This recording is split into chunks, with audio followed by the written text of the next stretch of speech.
بسم الله الرحمن الرحیم.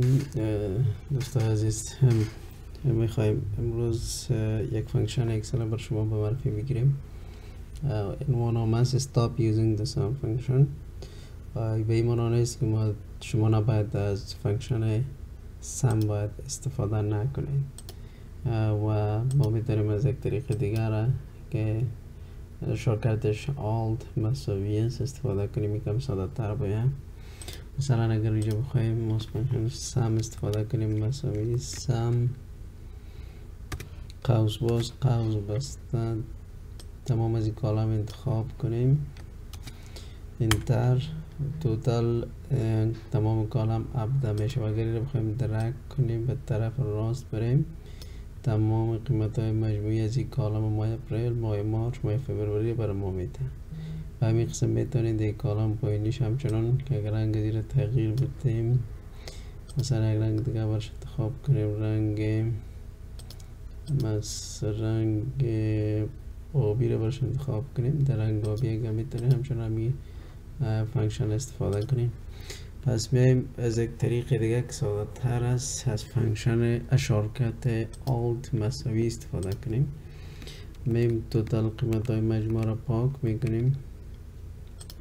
در اینجا قیمت مجموعی ما است، 17 را هم پاک میکنیم. از این قسمت از تمام از این اصطلاح را انتخاب میکنیم. وقتی که انتخاب کردیم کنترل را میگیریم، میایم در چارت بعدیش، چارت بعدی را همچنان انتخاب میکنیم. تمام شد. کسایی که کامپیوترهای دل دارن کلید alt است و کسایی که از کامپیوترهای مک استفاده میکنن از پرودکت های اپل میتونین به عوض alt آپشن کلید آپشن بگیرید. خب من از کامپیوتر مک استفاده میکنم. کلید آپشن